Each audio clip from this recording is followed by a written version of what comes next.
ஐயா அவர்கள் சொன்னது போல என்னுடைய வாழ்நாள் எதுகளை நான் தேடிக்கொள்ளாமல் வருகை தந்திருக்கின்ற அனைவரையும் நான் வருக வருக வருக என்று வரவேற்பவர்களை மகிழ்ச்சி அடைகின்றேன். உரையாற்றிருக்கின்ற நம்முடைய அம்மா பர்வீன் சுல்தான் அவர்கள் முதலாக அவரை சந்தித்த பொழுது, எங்களுக்கு அந்த அறிமுகம் ஏற்பட்ட பொழுது, உன் சீரிழமை திறம் வியந்து என்பதை சில நேரத்தில் நம்முடைய பிள்ளைங்க சிரம் வியந்து என்று பாடிவிடுகிறார்கள் அப்படின்னு அவர் என்னைக்கு அவங்க சொன்னாங்களோ அன்னையிலிருந்து தமிழ்தாய் வாழ்த்து பாடும் பொழுதெல்லாம்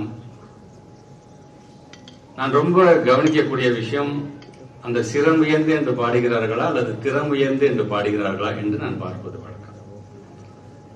சில நேரங்கள் அதிகாரிகளும் சரி மாணவ செல்வங்களும் அது தவறு செய்யும் பொழுது நிகழ்ச்சி முடிந்தது பிறகு யாருக்கும் தெரியாம அவங்களை மட்டும் கூப்பிட்டு நான் சொல்றேன், நான் சிரம் சொல்லக்கூடாது திறம் என்று நீங்கள் சொல்ல வேண்டும் என்று நான் சொல்றேன்.